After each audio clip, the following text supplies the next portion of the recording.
All right, today we're doing a crucial intelligence briefing for any investor with an eye on the transport and logistics sector. We're looking ahead to 2026 because, frankly, the old rule book has been thrown out the window. Our job today is to map out this new, kind of chaotic landscape. So here's how we're going to break it down. First, we'll get into the new rules of trade, what's really changed out there. Then we'll look at how the entire sector is splitting into winners and losers. We're going to zoom right in on Hapag-Lloyd as a case study for what's happening. After that, we'll pivot to the big question, how to find the resilient assets. And we'll wrap it all up with an opportunity map for 2026. You know, for the longest time, global trade had this predictable beat, this rhythm you could count on. Well, that era is officially over. We are in a totally new ballgame now, and it's being defined by these huge, parallel shifts in how stuff moves around the planet. And this quote, it just nails it. Chaos is the new normal. For anyone investing in this space, it means your old playbooks are basically useless. If you're relying on what worked in the past, you're going to have a bad time in this new environment. So what does this chaos actually look like on the ground? Well, it's not a one-way street. We've all heard of the China Plus One strategy, right? U.S. companies looking for other places to source goods. But now there's also a U.S. Plus One strategy, where exporters around the world are trying to find markets other than the U.S. to avoid getting hit with tariffs. It means the whole supply chain is rewiring itself from both ends. But here's the kicker. With all this talk about diversifying away from China, just look at this number. At almost 15%, China's share of global exports has actually gone up since 2019. The takeaway here is absolutely critical. Supply chains are shifting, yes, but China's manufacturing heart is still beating strong. It's not about replacing China, it's about supplementing it.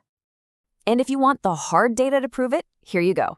Container trade on routes that don't even touch North America grew by 6.6%.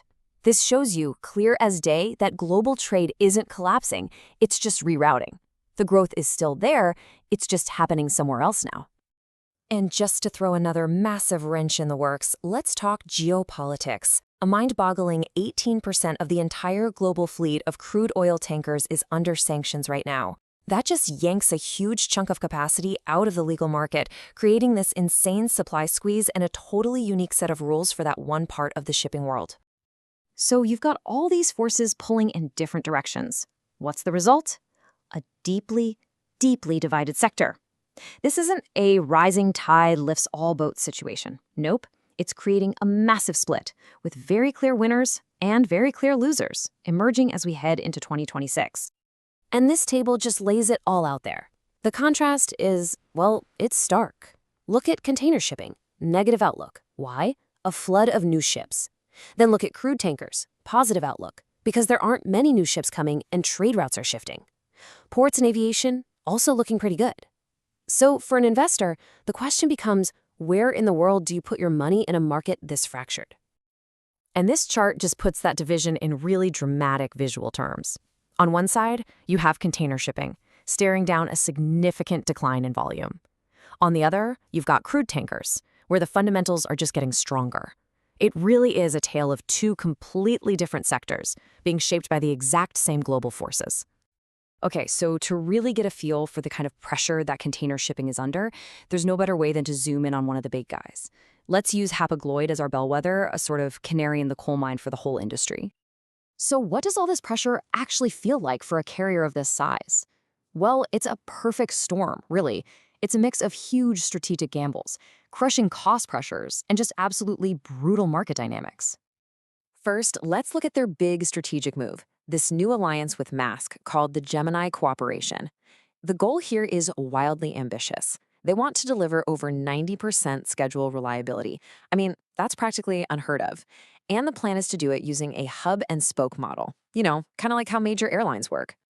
But, and this is a huge but, that kind of reliability costs a fortune. The Gemini network is expensive, mostly because of all the extra cargo handling. And here's the real trap.